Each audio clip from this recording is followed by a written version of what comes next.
നമസ്കാരം. HSA physical സയൻസിൻ്റെ നോട്ടിഫിക്കേഷനുമായിട്ട് ബന്ധപ്പെട്ട് ലേറ്റസ്റ്റ് ആയിട്ടുള്ള ഒരു അപ്ഡേഷൻ നിങ്ങളിലേക്ക് എത്തിക്കാനായിട്ടാണ് ഈ വീഡിയോ ചെയ്യുന്നത്. കാരണം ഒരുപാട് പേര് ഡൗട്ട് ചോദിക്കുന്നു, കുറച്ച് നാളായിട്ട് വിവരങ്ങളൊന്നും ഇല്ലല്ലോ, എന്താണ് അപ്ഡേഷൻ, എന്ന് വിളിക്കും എന്നുള്ള ചോദ്യങ്ങളൊക്കെ ഇഷ്ടംപോലെ മെസ്സേജസ് ഇപ്പോൾ വരുന്നുണ്ട്. പ്രത്യേകിച്ച് നമ്മൾ ലാസ്റ്റ് 2 വീഡിയോസ് ചെയ്തിട്ടുണ്ടായിരുന്നു. ഈ നോട്ടിഫിക്കേഷൻ പുറപ്പെടുവിക്കുന്നതിന് വേണ്ടിയിട്ടുള്ള ഒരു ശ്രമം, കൂട്ടായ ശ്രമം നമ്മൾ നടത്തേണ്ട പ്രാധാന്യമൊക്കെ പറഞ്ഞുകൊണ്ടായിരുന്നു ആ വീഡിയോകളിലൊക്കെ നിങ്ങളിലെത്തിയത്. അതിനുശേഷം എന്തെല്ലാം ചെയ്തു, ഇനി എന്തെല്ലാമാണ് ചെയ്യാൻ പോകുന്നത് എന്നുള്ളൊരു ബ്രീഫ് മാത്രം പറയാം. ഒരു കൂട്ടായ പരിശ്രമം ഉണ്ടെങ്കിൽ മാത്രമാണ് ഇതിനകത്ത് റിസൾട്ട് ഉണ്ടാക്കാൻ സാധിക്കുക എന്നുള്ളത് മനസ്സിലാക്കുക. ഇതിന് ശേഷം, അതായത് ആ ലാസ്റ്റ് തന്ന അപ്ഡേഷന് ശേഷം നമ്മൾ എല്ലാ ജില്ലകളിലും 14 ജില്ലകളിലും എന്ത് ചെയ്തിട്ടുണ്ട്, റൈറ്റ് ടു ഇൻഫർമേഷൻ ഉപയോഗിച്ചുകൊണ്ട് എത്ര വേക്കൻസി ഉണ്ട് എന്നറിയുന്നതിന് വേണ്ടിയിട്ടും മറ്റ് വിവരങ്ങൾ അറിയുന്നതിന് വേണ്ടിയിട്ടും RT ഇൻഫർമേഷന് വേണ്ടിയിട്ടുള്ള ലെറ്റർ കൊടുത്തിട്ടുണ്ടായിരുന്നു. അതിൽ 4 ജില്ലകളിൽ എനിക്ക് മറുപടി ഇപ്പം ലഭിച്ചിട്ടുണ്ട്. ഞാൻ 12/10/2024 ഒക്ടോബർ മാസം 12-ാം തീയതിയാണ് നമ്മൾ ഈ റിക്വസ്റ്റ് കൊടുത്തിട്ടുള്ളത്. അതിൻ്റെ മറുപടി വന്നിരിക്കുന്ന ജില്ലകളുടെ അപ്ഡേഷൻസ് നിങ്ങളിലേക്ക് ഇന്ന് എത്തിക്കുകയാണ്. ബാക്കിയുള്ള ജില്ലകൾ വരുന്ന മുറയ്ക്ക് ഞാൻ ഇതിൻ്റെ കണ്ടിന്യൂഷൻ ആയിട്ട് അപ്ഡേഷൻസ് നിങ്ങളിൽ എത്തിക്കാം. പോസിറ്റീവായിട്ടുള്ള റിപ്പോർട്ടാണ്, പോസിറ്റീവായിട്ടുള്ള അപ്ഡേഷൻസ് തന്നെയാണ് പറയാനുള്ളത്. കാരണം ഉടനെ തന്നെ നോട്ടിഫിക്കേഷൻ വരും എന്നുള്ള രീതിയിൽ തന്നെയാണ് PSCയിൽ നിന്നും അതേപോലെ തന്നെ വിദ്യാഭ്യാസ വകുപ്പിൽ നിന്നും ഉള്ള ഒരു അപ്ഡേഷൻ വന്നിരിക്കുന്നത്. ഇന്നും PSC കൊടുത്ത ഒരു എന്താ പറയുക, ലെറ്ററിൻ്റെ അപ്ഡേഷൻസ് സംബന്ധിച്ചുകൊണ്ട്, അതായത് എന്താണ് യോഗ്യത HSA ഫിസിക്കൽ സയൻസിൻ്റെ എന്നുള്ളതിനെ സംബന്ധിച്ച് ക്ലാരിറ്റി വേണമെന്ന് ആവശ്യപ്പെട്ടുകൊണ്ട് PSCയിൽ നിന്ന് വിദ്യാഭ്യാസ വകുപ്പിലേക്ക് ഒരു കത്ത് പോയിട്ടുണ്ട്. സെക്രട്ടേറിയറ്റിൽ നമുക്ക് എൻക്വയറി നടത്താവുന്ന ഒരു നമ്പറൊക്കെ ഉണ്ട്, അതിൽ വിളിച്ച് ഡീറ്റെയിൽസ് എല്ലാം നമ്മൾ എടുത്തിട്ടുണ്ട്. അപ്പോൾ അവർ പറഞ്ഞത് അതിൻ്റെ മറുപടി ഉടൻ തന്നെ കൊടുക്കുന്നതായിരിക്കും എന്നുള്ള രീതിയിൽ അപ്ഡേഷൻസ് കൊടുക്കുന്നുണ്ട്. അപ്പം ചെയ്യാവുന്ന എല്ലാം ചെയ്യുന്നുണ്ട്. ഇനി അടുത്ത ഘട്ടത്തിൽ KITയിൽ കേസ് ഫയൽ ചെയ്യാൻ പോവുകയാണ്. ആ കേസ് കൂടി അപ്ഡേഷൻ വരുന്ന മുറയ്ക്ക് PSCയിൽ നിന്നൊരു പോസിറ്റീവായിട്ടുള്ള നോട്ടിഫിക്കേഷനിലേക്ക് പോകുന്ന രീതിയിലുള്ള ഒരു കാര്യത്തിലേക്ക് നമുക്ക് പ്രതീക്ഷിക്കാവുന്നതാണ്. അപ്പോൾ എന്തായാലും ഞാൻ ആദ്യം എന്തെല്ലാമാണ് ക്വസ്റ്റ്യൻസ് ചോദിച്ചിട്ടുള്ളത്, ഇതാണ് റൈറ്റ് ടു ഇൻഫർമേഷൻ ആക്ടിൻ്റെ ലെറ്റർ നമ്മൾ കൊടുത്തിട്ടുള്ളത്. അതിൽ അഡ്രസ്സും കാര്യങ്ങളൊക്കെ കൊടുത്ത ശേഷം subject request for information under the right to information act 2005 regarding vacancies for the post of HSA physical science, ഇതാണ് നമ്മൾ കൊടുത്തത്. അതിൻ്റെ ഡീറ്റെയിൽസ് എല്ലാം അവിടെ ചോദിച്ചിട്ടുണ്ട്, എത്ര വെച്ചിട്ടുണ്ടെന്നുള്ളത്. അപ്പോൾ തൃശ്ശൂരിലെ ഡിസ്ട്രിക്റ്റിലെ ഡെപ്യൂട്ടി ഡയറക്ടർ ഓഫ് എഡ്യൂക്കേഷൻ കൊടുത്തിട്ടുള്ള ഒരു ലെറ്ററാണ് ഇപ്പോൾ നിങ്ങൾക്ക് മുമ്പിലേക്ക് വെച്ചിട്ടുള്ളത്. എല്ലാ ജില്ലകളിലും സമാനമായിട്ടുള്ള ലെറ്റർ വിട്ടിട്ടുണ്ട്. അതിൽ ആദ്യത്തെ ചോദ്യം ഇതായിരുന്നു, ടോട്ടൽ വേക്കൻസീസ് ആണ്. വളരെ വ്യക്തമായിട്ടുള്ള രീതിയിൽ നമ്മൾ വക്കീൽമാരുടെയൊക്കെ ഒരു നല്ല രീതിയിലുള്ള ഒരു ലെറ്ററാണ് നമ്മൾ കൊടുത്തിട്ടുള്ളത്. അപ്പോൾ അതിൽ ടോട്ടൽ വേക്കൻസീസ് എന്ന് പറയുന്നത്, please provide information on the total number of vacancies that exist four the post of HSA physical science in the Thrissur district at the date of this application. 12/10/2024 എന്ന് പറയുന്ന ഡേറ്റിൽ വരെ എത്ര വേക്കൻസി റിപ്പോർട്ട് ചെയ്തിട്ടുണ്ട് എന്നുള്ളതാണ് ഒന്നാമത്തെ question. അതിനെല്ലാ ജില്ലകളും, ഇപ്പോൾ വന്ന ജില്ലകളിലെല്ലാം കൃത്യമായ മറുപടി വന്നിട്ടുണ്ട്. ഇനി റിപ്പോർട്ടഡ് വേക്കൻസി എത്രയാണ്, how many of these vacancies have been reported to the Kerala public service commission. ഇത് വേക്കൻസി വന്നതിൽ എത്ര എണ്ണം PSCക്ക് റിപ്പോർട്ട് ചെയ്തിട്ടുണ്ട്. അൺറിപ്പോർട്ടഡ് വേക്കൻസി എത്രയാണ്, how many vacancies for the post of HSA are yet to be reported to the PSC. Unreported ആയിട്ടുള്ള vacancy എത്ര ഉണ്ട്. ഇനി PSCയുടെ നോട്ടിഫിക്കേഷൻ സംബന്ധിച്ച് എന്തെങ്കിലും അപ്ഡേഷൻ ഉണ്ടോ എന്നുള്ളതാണ് 4ാമത്തെ ചോദ്യമായിട്ട് കൊടുത്തത്. ലാസ്റ്റ് റാങ്ക് ലിസ്റ്റിൻ്റെ എക്സ്പയറി ഡേറ്റ് ആണ് മറ്റൊരു ചോദ്യമായിട്ട് 5ാമത് കൊടുത്തിട്ടുള്ളത്. അതേപോലെ vacancy after rank list expire ആയ ശേഷം എത്ര വേക്കൻസി ഉണ്ട് എന്നുള്ളതും, പിന്നെ പെൻഡിങ് നോട്ടിഫിക്കേഷൻസുമായിട്ട് അപ്ഡേഷൻസ് എന്തെങ്കിലും ഉണ്ടോ എന്നുള്ളതിനെക്കുറിച്ച് ചോദിക്കാൻ 7ാമത്തെ ചോദ്യം. അവസാനത്തെ ചോദ്യം എന്ന് പറയുന്നത് അഡീഷണൽ ക്ലാരിഫിക്കേഷൻ, എന്തെങ്കിലും എക്സ്ട്രാ ആയിട്ടുള്ള കാര്യങ്ങൾ കിട്ടുവാണെങ്കിൽ അതിന് വേണ്ടിയിട്ട് ഇവിടെ കൊടുത്തിട്ടുണ്ട്. അപ്പോൾ ഈ പറയുന്ന ചോദ്യങ്ങൾക്ക് കറസ്പോണ്ടിങ് ആയിട്ട് നമുക്ക് ആദ്യം നോക്കാൻ പോകുന്നത്, അല്ലെങ്കിൽ ഞാൻ എൻ്റെ കയ്യിൽ ലെറ്റേഴ്സ് ഇരിപ്പുണ്ട്, അവിടെ നിന്ന് വന്ന RTയുടെ ഇൻഫർമേഷൻ്റെ 4 ജില്ലകളിലെ റിപ്പോർട്ടുകൾ വന്നിട്ടുണ്ട്. അതിൻ്റെ ബലത്തിൽ എത്ര വേക്കൻസി ഉണ്ടെന്നുള്ളതാണ് ഞാൻ നിങ്ങളോട് പറയാൻ പോകുന്നത്. ഓൾറെഡി പറഞ്ഞു, നല്ല രീതിയിലുള്ള റിപ്പോർട്ടുകളാണ് നമുക്ക് കിട്ടിക്കൊണ്ടിരിക്കുന്നതും. ഡിസംബറിന് മുമ്പ് ഏജ് ഓവർ ആവുന്നതിന് മുമ്പ് നോട്ടിഫിക്കേഷൻ വരുത്തിക്കാനുള്ള ശ്രമം തന്നെയാണ് നമ്മൾ നടത്തിക്കൊണ്ടിരിക്കുന്നത്. അതിൽ ഇപ്പോൾ ഏറ്റവും കൂടുതൽ പേര് ചോദ്യമായിട്ട് ഏറ്റവും കൂടുതൽ ഡൗട്ട് ചോദിച്ചിരുന്ന ഒരു ജില്ല മലപ്പുറമാണ്. ഒരുപാട് പേര് എഴുതുന്ന, ഈവൻ നോർത്തിലോട്ട് സൗത്തിലോട്ടൊക്കെയുള്ള ആൾക്കാരും കൂടുതൽ പ്രിഫർ ചെയ്യുന്ന ഒരു ജില്ല മലപ്പുറമാണ്. കൂടുതൽ സ്കൂളുകളും കൂടുതൽ കുട്ടികളും കൂടുതൽ വേക്കൻസീസും ഉള്ള ജില്ല എന്നുള്ളത് കൊണ്ട് തന്നെ മലപ്പുറത്തു നിന്നുള്ളൊരു മറുപടി വന്നിട്ടുണ്ട് നമുക്ക്. അവിടെ ടോട്ടൽ വേക്കൻസി ഓഫ് HSA, ആദ്യത്തെ ചോദ്യത്തിൻ്റെ മറുപടി ആയിട്ട് അവർ പറഞ്ഞത് 12/10/2024 വരെ 54 വേക്കൻസി, അതായത് PSC നോട്ടിഫിക്കേഷൻ ഒന്നും വരാതെ നിൽക്കുന്ന ഈ ഘട്ടത്തിൽ തന്നെ 54 വേക്കൻസി ഇപ്പോൾ റിപ്പോർട്ട് ചെയ്തിട്ടുണ്ട്. നിലവിൽ വേക്കൻസി കടപ്പുണ്ട്, ഗസ്റ്റിനെ വെച്ചാണ് അവിടെ ഓടിക്കുന്നത്. ഇനി 54 വേക്കൻസി എന്നുള്ളത് ഇപ്പോഴാണ്. ഇനി നോട്ടിഫിക്കേഷൻ വന്ന് എക്സാം വരുന്ന സമയത്ത് വീണ്ടും അടുത്ത അക്കാഡമിക് ഇയർ ആകുമ്പോൾ വീണ്ടും അത് കൂടും. 3 വർഷത്തിനുള്ളിൽ നല്ല രീതിയിലുള്ള വേക്കൻസി റിപ്പോർട്ട് ചെയ്യും എന്ന കാര്യത്തിൽ സംശയമില്ല. ഇനി vacancy reported to PSC 54 vacancy വന്നതിൽ 50 എണ്ണം PSCക്ക് റിപ്പോർട്ട് ചെയ്തിട്ടുണ്ട്. അൺറിപ്പോർട്ടഡ് എന്ന് പറയുന്നത് 4 എണ്ണമാണ് എന്ന് പറയുന്നുണ്ട്. പിന്നെ അടുത്ത ചോദ്യങ്ങൾക്കൊക്കെ എല്ലാ ജില്ലകളിലും അവർ പറയുന്ന നോട്ടിഫിക്കേഷൻ എന്ന് പറയുന്നത് PSC ആണ് പുറപ്പെടുവിക്കേണ്ടത്. അവർക്ക് അതേക്കുറിച്ചുള്ള അപ്ഡേഷൻസ് ഒന്നും അറിയില്ല എന്നാണ് പറഞ്ഞിരിക്കുന്നത്. എക്സ്പയറി ഓഫ് ലാസ്റ്റ് റാങ്ക് ലിസ്റ്റിനെ കുറിച്ച് ചോദിക്കുമ്പോൾ information about rank list is not available in this office and at present 200 candidates have been given appointment. Last ലിസ്റ്റിൽ നിന്ന് 200 പേർക്ക് അപ്പോയിൻമെൻറ്റ് കൊടുത്തിട്ടുണ്ട് എന്ന് പറയുന്നുണ്ട്. അതിൻ്റെ റാങ്ക് ലിസ്റ്റിൻ്റെ കാലാവധിയെ സംബന്ധിച്ച് PSC ആണ് പറയേണ്ടതെന്നാണ് അവർ പറഞ്ഞിരിക്കുന്നത്. ഇനി 6ാമത്തെ ചോദ്യത്തിൻ്റെ മറുപടിയായിട്ട് അവർ പറഞ്ഞിരിക്കുന്നത് റാങ്ക് ലിസ്റ്റിൻ്റെ കാലാവധി എന്ന് പറയുന്നത് ഈ ഓഫീസുമായിട്ട് ബന്ധപ്പെട്ട കാര്യമല്ല, അവർക്കറിയില്ല എന്ന് പറഞ്ഞിട്ടുണ്ട്.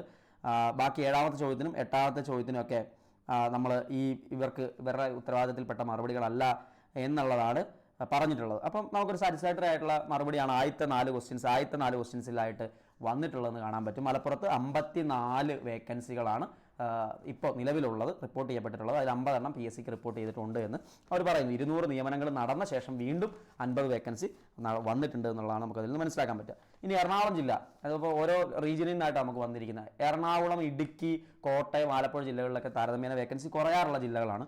അവിടെ വന്നിരിക്കുന്ന നിലവിലെ ഒഴിവുകൾ എന്ന് പറയുന്ന ആദ്യത്തെ ചോദ്യത്തിന് മറുപടിയായിട്ട് അവർ വന്നിരിക്കുന്നത് 8 ഒഴിവുകളിൽ നിന്നാണ്. അതിൽ 4 എണ്ണം വേക്കൻസി റിപ്പോർട്ട് ചെയ്തിട്ടുണ്ട് എന്ന് പറയുന്നുണ്ട്. അൺറിപ്പോർട്ടഡ് ആയിട്ടുള്ളതിനകത്ത് അവർ എക്സാമ്പിൾ പറയുന്നുണ്ട്. 26/9/2024 ഉത്തരവ് പ്രകാരം സർക്കാർ എയ്ഡഡ് സ്കൂളുകളിൽ 2024-2025 അധ്യയന വർഷത്തിലെ തസ്തിക നിർണ്ണയം പൂർത്തീകരിക്കുന്നതിന് 31/10/2024 വരെ സമയം ദീർഘിപ്പിച്ച് നൽകിയിട്ടുണ്ട്. ഇതിനുശേഷം തസ്തിക നഷ്ടം കണക്കിലെടുത്ത് ബാക്കിയുള്ള 4 ഒഴിവുകൾ കേഡർ നിലയിലെ നിയമന അനുവാദം അനുസരിച്ച് PSCക്ക് റിപ്പോർട്ട് ചെയ്യുന്നതാണ്. അതായത് തസ്തിക നിർണ്ണയം നൽകുന്നതിന് മുൻപാണ് നമുക്ക് ഇത്തരം വേക്കൻസികൾ, ഇപ്പം മലപ്പുറം ആയാലും ആലപ്പുഴ ആയാലും ഏത് ജില്ലയായാലും കോട്ടയം ആയാലും എറണാകുളം ആയാലൊക്കെ വരുന്നത് 12/10/2024 ലെറ്ററിൻ്റെ വെച്ചിട്ടാണ്. 31-ാം തീയതിയാണ് തസ്തിക നിർണ്ണയം പൂർത്തിയാവുള്ളൂ. അതിനുശേഷമേ ലേറ്റസ്റ്റ് ഈ വർഷത്തെ എത്രത്തോളം വേക്കൻസി ഉണ്ടെന്ന് അതിലേക്ക് ആഡ് ചെയ്യപ്പെടുള്ളൂ. അപ്പോൾ ഇനി മുമ്പോട്ട് പോകുമ്പോൾ ഇതിൽ കൂടുതൽ വേക്കൻസി അവിടെ എല്ലാ ജില്ലകളിലും വരുമെന്ന കാര്യത്തിൽ സംശയമില്ല.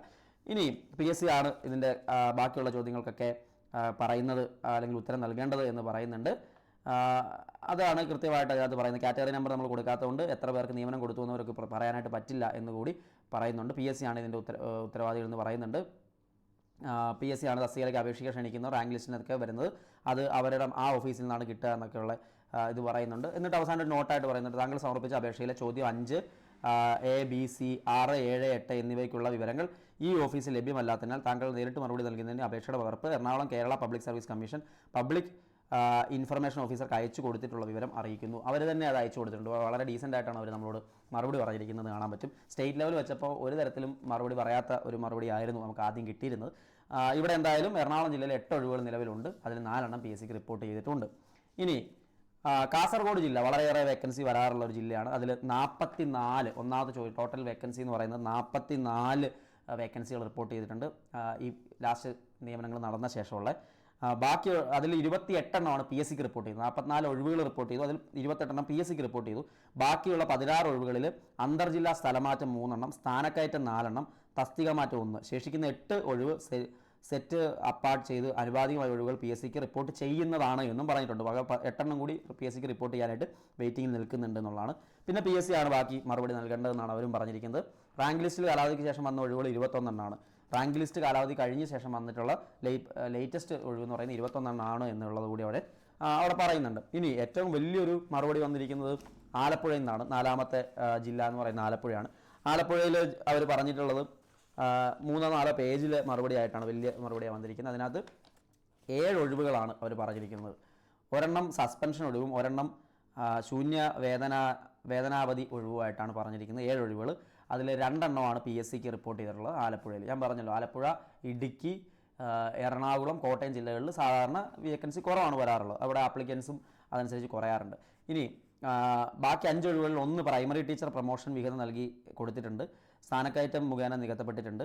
അധ്യാപിക ഒഴിവുകൾ PSC നേരിട്ടുള്ള നിയമനം, അന്തർജില്ലാ സ്ഥലമാറ്റം, പ്രൈമറി ടീച്ചർ പ്രൊമോഷൻ, PSC തസ്തിക മാറ്റ നിയമനം, ആശ്രിത നിയമനം എന്നിങ്ങനെയാണ് നികത്തുന്നത്. ബാക്കി 4 ഒഴിവുകൾ വിഹിതം ചെയ്യുന്നതിനുള്ള നടപടി സ്വീകരിച്ചു വരികയാണ് എന്നുള്ളത് പറയുന്നുണ്ട്. 7 ഒഴിവുകൾ വരുന്നുണ്ട്. അതിൽ 2 എണ്ണം PSCക്ക് റിപ്പോർട്ട് ചെയ്തിട്ടുണ്ട്. ബാക്കിയുള്ളത് നമ്മുടെ പ്രൊമോഷനും കാര്യങ്ങളൊക്കെ ആയിട്ട് വന്നിട്ടുണ്ട്. പിന്നെ 4ാമത്തെ ചോദ്യത്തിന് അവർ വലിയൊരു മറുപടിയൊക്കെ തന്നിട്ടുണ്ട്. ഓരോ വർഷവും, അതായത് നോട്ടിഫിക്കേഷൻ ബൈ PSC എന്നുള്ളതാണ്, ഓരോ വർഷവും ഉണ്ടാകുന്ന അധ്യാപക ഒഴിവുകൾ PSC നേരിട്ട് നിയമനം, അന്തർജില്ലാ സ്ഥലമാറ്റം, പ്രൈമറി ടീച്ചർ പ്രൊമോഷൻ, PSC തസ്തിക മാറ്റ നിയമനം, ആശ്രിത നിയമനം എന്നിങ്ങനെ വിഹിതം ചെയ്ത് PSC നേരിട്ടുള്ള നിയമനം, PSC തസ്തിക മാറ്റ നിയമനം എന്നിങ്ങനെ വിഹിതം ചെയ്ത് ഒഴിവുകളുടെ എണ്ണം വേക്കൻസി മുഖേന അറിയിക്കുക എന്നതാണ് ഈ കാര്യാലയത്തിൽ നിന്ന് ചെയ്യപ്പെടേണ്ടതായിട്ടുള്ളത്. 15/2/2021, 23/12/2023 തീയതികളിലായി HST ഫിസിക്കൽ സയൻസിൻ്റെ 2 ഒഴിവുകൾ PSCക്ക് നേരിട്ട് റിപ്പോർട്ട് ചെയ്തിട്ടുണ്ട്. PSC ഓഫീസിൽ നിന്ന് ഇതുവരെ നിയമന ശുപാർശ ലഭിച്ചിട്ടില്ല എന്നും അവർ പറയുന്നുണ്ട്. പിന്നെ 5ാമത്തെ expiry of rank list, the last date of which rank list expire ചെയ്ത് തന്നിട്ടുണ്ട്. 24/9/2023 ഇവർ റിപ്പോർട്ട് തന്നിട്ടുണ്ട്. ചിലർ പറയുന്നത് അവരല്ല തരേണ്ടതെന്ന് പറയുമ്പോഴും ഇവരതിന് കൃത്യമായിട്ട് റിപ്പോർട്ട് തന്നിട്ടുണ്ട്. Total number of vacancy appointed last rank ലിസ്റ്റിൽ നിന്ന് 24 വേക്കൻസി അവിടെ ഫില്ല് ചെയ്തിട്ടുണ്ട് എന്ന് പറഞ്ഞിട്ടുണ്ട്. ആലപ്പുഴയിൽ 24 വേക്കൻസിയാണ് ലാസ്റ്റ് തവണ ലിസ്റ്റിൽ നിന്ന് എടുത്തിട്ടുള്ളത്. ഇനി 15/2/2021 PSC നേരിട്ടുള്ള നിയമനത്തിന് PSCക്ക് റിപ്പോർട്ട് ചെയ്ത ഒരൊഴിവിൻ്റെ നിയമന ശുപാർശ ഇതുവരെ ലഭിച്ചിട്ടില്ല എന്നും പറയുന്നുണ്ട്. ആറാമത്തെ ചോദ്യത്തിന് അവർ മറുപടി തന്നിട്ടുണ്ട്. ഏറ്റവും കൂടുതൽ ഞാൻ പറഞ്ഞല്ലോ അവർ ഡീറ്റെയിൽ ആയിട്ട് മറുപടി തന്നിട്ടുണ്ട്. Vacancies after rank list expiry ഏതാണെന്ന് ചോദിച്ചു. അതിനകത്ത് 25/9/2023 മുതൽ 12/10/2024 വരെ 13 HST ഫിസിക്കൽ സയൻസ് ഒഴിവുകളാണ് വന്നിട്ടുള്ളത്. അതായത് അതിൽ ഒരൊഴിവ് ചെങ്ങന്നൂരിലെ 4 സ്കൂളുകൾ സംയോജിപ്പിച്ചതിനെ തുടർന്ന് തസ്തിക നഷ്ടപ്പെട്ട അധ്യാപികയെ മാറ്റി നിയമിച്ചു. 2024-2025 തസ്തിക നിർണ്ണയ ഉത്തരവ് പ്രകാരം 5 HST തസ്തിക നഷ്ടപ്പെട്ടു. ശൂന്യവേതന അവധിയിലായിരുന്ന ഒരു HST അധ്യാപിക തിരികെ ജോലിയിൽ പ്രവേശിച്ചു. ഒരെണ്ണം പ്രൈമറി ടീച്ചർ പ്രൊമോഷൻ മുഖേന നികത്തപ്പെട്ടു. ഒരെണ്ണം PSCക്ക് നേരിട്ടുള്ള നിയമനത്തിന് PSCക്ക് റിപ്പോർട്ട് ചെയ്തു. PSC നോട്ടിഫിക്കേഷനുമായി ബന്ധപ്പെട്ട വിവരങ്ങൾ ഈ കാര്യത്തിൽ ലഭ്യമല്ല എന്നും പറഞ്ഞിട്ടുണ്ട്. അഡീഷണൽ ക്ലാരിഫിക്കേഷൻ ഒന്നും ഇല്ല എന്നും പറയുന്നുണ്ട്. എനിവേ നല്ല വിശദമായിട്ടുള്ളൊരു മറുപടിയാണ് ആലപ്പുഴയിൽ നിന്നാണ് എനിക്കത് കിട്ടിയത് കേട്ടോ. അപ്പം ഒരു കുറച്ചെണ്ണം വന്നിട്ട് വീഡിയോ ചെയ്യാനായിട്ടാണ് ഇരുന്നത്. എനിവേ ഇത്രയാണ് അപ്ഡേഷൻസ് നിങ്ങളോട് പറയാനുള്ളത്. സോ നല്ല രീതിയിൽ വേക്കൻസി ഓരോ ജില്ലകളിലും ഇപ്പോൾ തന്നെ റിപ്പോർട്ട് ചെയ്തു വരുന്നുണ്ട്. ഇനി കാദർ കമ്മിറ്റി റിപ്പോർട്ടിന് മുമ്പ് 2024 ഡിസംബറിന് മുമ്പായിട്ട് ഇപ്പോൾ ഏജ് ഓവർ ആവുന്നവർക്കൊക്കെ ഗുണകരമാകുന്ന രീതിയിൽ നോട്ടിഫിക്കേഷൻ പുറപ്പെടുവിക്കുന്നതാണ് PSC ചെയ്യേണ്ട ഒരു കാര്യമെന്ന് ഒരിക്കൽ കൂടി ഓർമ്മിപ്പിക്കുകയാണ്. അതിനുവേണ്ടിയുള്ള ശ്രമങ്ങൾ നമ്മുടെ ഭാഗത്തുനിന്ന് കണ്ടിന്യൂസ് ആയിട്ട് ഈ മാസങ്ങളിലെല്ലാം നടക്കുന്നുണ്ട്. ഇത് വലിയ സാമ്പത്തിക ചിലവുള്ള കാര്യമാണ്. ഞാൻ പറഞ്ഞല്ലോ, ഇത് ഈ പ്രൊസീജിയറിന് തന്നെ വക്കീലന്മാരെ കൊണ്ടാണ് ഇതെല്ലാം ചെയ്യിച്ചിട്ടുള്ളത്. അതിനൊക്കെ വലിയ സാമ്പത്തിക ചിലവുണ്ട്. KATA വഴി മൂവ് ചെയ്യുന്നതിന് വലിയ സാമ്പത്തിക ചിലവ് നമുക്ക് വരുന്നുണ്ട്. അപ്പോൾ ഇതെല്ലാം എല്ലാവരോടും ചേർന്നുള്ള മൂവ്മെൻറ്റിലൂടെ മാത്രമേ സാധ്യമാവൂ എന്നുള്ളത് തന്നെയാണ്. ഇപ്പോൾ സുപ്രീം കോടതി കേസിനെ ചലഞ്ച് ചെയ്യാനും നമ്മളെ കൊണ്ട് സാധിക്കില്ല. നമുക്ക് പറ്റുന്നത് ഫസ്റ്റ് സ്റ്റെപ്പ് നോട്ടിഫിക്കേഷൻ പുറപ്പെടുവിക്കുക എന്നുള്ളത് തന്നെയാണ്. പിന്നെ പലപ്പോഴും ഇപ്പോഴും വളരെ സങ്കടകരമായിട്ടുള്ളൊരു കാര്യം എന്താ വെച്ചാൽ തർക്കം അല്ലേ, നമ്മുടെ സബ്സിഡറി ഇഷ്യൂ ആയിട്ട് ബന്ധപ്പെട്ടുകൊണ്ട് പലരും ആരാണ് പഠിപ്പിക്കേണ്ടത് ആരാണ് പഠിപ്പിക്കേണ്ടാത്തത്, ഇപ്പോൾ ഈ നോട്ടിഫിക്കേഷൻ വരണ്ട എന്ന് പറയുന്ന ചില ആൾക്കാരെയൊക്കെ കാണുന്നുണ്ട്. അല്ലെങ്കിൽ ഇത് ഫുൾ ക്ലാരിറ്റി കിട്ടിയ ശേഷം നോട്ടിഫിക്കേഷൻ വന്നതാണ് നല്ലതെന്ന് ചിലർ പറയുന്നുണ്ട്. പക്ഷേ ഞാൻ ഒരിക്കൽ കൂടി ഓർപ്പിക്കുകയാണ്, കാദർ കമ്മിറ്റി റിപ്പോർട്ട് നടപ്പിലാക്കുന്നതിന് വേണ്ടിയിട്ടുള്ള പ്രൊസീജിയർ എല്ലാ സ്കൂളുകളിലും നടന്നുകൊണ്ടിരിക്കുന്ന ഒരു സമയത്ത് ഇനി ഒരു HST വിളിച്ചില്ലെങ്കിൽ, ഹൈസ്കൂൾ അസിസ്റ്റൻറ്റിൻ്റെ ഒരു നോട്ടിഫിക്കേഷൻ പുതുതായിട്ട് വന്നില്ലെങ്കിൽ ആർക്കും ഗുണമില്ലാതെ പോകും.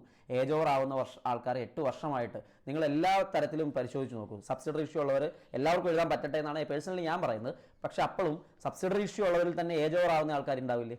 അപ്പോൾ എല്ലാവർക്കും ഗുണകരമാകുന്ന രീതിയിൽ ഈ വർഷം തന്നെ നോട്ടിഫിക്കേഷൻ വരുന്നതാണ് മെജോറിറ്റി പേരുടെയും ആവശ്യം എന്നുള്ളത് കൊണ്ട് തന്നെ നമ്മൾ അതിനെയാണ് പ്രയോറിറ്റി കൊടുക്കുന്നത്. എല്ലാവർക്കും എഴുതാൻ സാധിക്കട്ടെ. അതൊരു ക്ലാരിറ്റി സുപ്രീം കോടതി വിധിക്ക് ശേഷമേ നമുക്ക് കിട്ടുകയുള്ളൂ. അപ്പോൾ എന്തായാലും പഠിച്ചു തുടങ്ങുന്നതിൽ ഒരു തടസ്സവും ഇല്ല. ഉടൻ തന്നെ നോട്ടിഫിക്കേഷൻ വരുമെന്ന് തന്നെ നമുക്ക് പ്രതീക്ഷിക്കാം. അതിനുള്ള കൂട്ടായ ശ്രമം നമ്മളിൽ നിന്നുണ്ടായതിൻ്റെ എല്ലാ മാറ്റവും സംഭവിക്കുന്നുണ്ട്. സോ ആ ഒരു മൊമെൻറ്റം, ഇതിനിടയ്ക്ക് നെഗറ്റീവ് പറയാതെ മറ്റുള്ളവരെ മടുപ്പിക്കാതെ ആ ഒരു മൊമെൻറ്റം കീപ്പ് ചെയ്ത് പോകാൻ സാധിക്കണം. KATA കേസ് ഫയൽ ചെയ്ത ശേഷമുള്ള അപ്ഡേഷൻസും ഇനി വരുന്ന ബാക്കി 10 ജില്ലകളിലെ വേക്കൻസി ആയിട്ട് ബന്ധപ്പെട്ട അപ്ഡേഷൻസും ഞാൻ പിന്നാലെ അറിയിക്കാം. എല്ലാത്തിനും കൊടുത്തിട്ടുണ്ട്. സോ ഇത്രയാണ് നിങ്ങളിലേക്ക് ഇന്ന് അറിയിക്കാനുള്ള കാര്യങ്ങൾ. വായിച്ച് അറിയിക്കുക എന്നുള്ളത് തന്നെയായിരുന്നു എൻ്റെ ഒരു ഉദ്ദേശം. അതുകൊണ്ട് നിങ്ങൾക്ക് കാര്യങ്ങൾ യൂസ്ഫുൾ ആയി എന്ന് പ്രതീക്ഷിക്കുകയാണ്. ഇപ്പോൾ റൈറ്റ് ടു ഇൻഫർമേഷനെയൊക്കെ പരമാവധി പ്രയോജനപ്പെടുത്തുക. റൈറ്റ് ടു എഡ്യൂക്കേഷൻ കൊടുക്കാനായിട്ടുള്ള ഏറ്റവും പ്രധാനപ്പെട്ട ആൾക്കാർ അധ്യാപകരാണ് എന്നുള്ളതുകൊണ്ട് തന്നെ സയൻസ് വിഷയങ്ങളിൽ സ്കൂളിൽ അധ്യാപകരുടെ കുറവ് ഒരിക്കലും ഉണ്ടാവരുത് എന്നുള്ളത് സർക്കാരിൻ്റെ ശ്രദ്ധയിലും പെടുത്താനും നമുക്ക് സാധിക്കണം.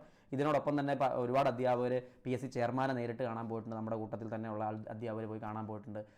വിദ്യാഭ്യാസ വകുപ്പിൽ നേരിട്ട് പോയിട്ട് അവർ നിവേദനങ്ങളൊക്കെ കൊടുത്തിട്ടുണ്ട്. അവിടുന്ന് എല്ലാം പോസിറ്റീവായിട്ട് തന്നെയാണ് നോട്ടിഫിക്കേഷൻ പുറപ്പെടുവിക്കേണ്ടത്. ഒരു മാന്യമായ കാര്യം തന്നെയാണ്, അല്ലെങ്കിൽ അത് നമ്മുടെ എല്ലാവരുടെ അവകാശമായിട്ട് തന്നെയാണ് അവരും അവിടുന്ന് റെസ്പോൺസ് തന്നിട്ടുള്ളത്. സോ പോസിറ്റീവായിട്ട് എല്ലാ കാര്യങ്ങളും മുമ്പോട്ട് പോകുന്നു. ഇനി കൂടുതൽ അപ്ഡേഷൻസ് ഞാൻ വലിച്ചു കിട്ടുന്നില്ല. കൂടുതൽ അപ്ഡേഷൻസ് പിന്നാലെ അറിയിക്കാം. എനിവേ കുറച്ച് ഇൻഫർമേറ്റീവ് ആയിട്ടുള്ള വിവരങ്ങൾ നിങ്ങളിലേക്ക് എത്തിയെന്ന് പ്രതീക്ഷിക്കുന്നു. നന്നായിട്ട് ഉഷാറായിട്ട് പഠിച്ചോ. അതിനുവേണ്ട എല്ലാ വഴികളും നിങ്ങൾ കണ്ടെത്തുക. എല്ലാ ആശംസകളും. ഞാൻ കൂടുതൽ ക്ലാസ്സുകൾ ഈ ചാനൽ വഴിയൊക്കെ അപ്ഡേറ്റ് ചെയ്യാനായിട്ട് ശ്രമിക്കുന്നതാണ്. തീർച്ചയായിട്ടും സമയം കിട്ടുന്നവർക്ക് ചെയ്യാം. എല്ലാ ആശംസകളും. നന്ദി.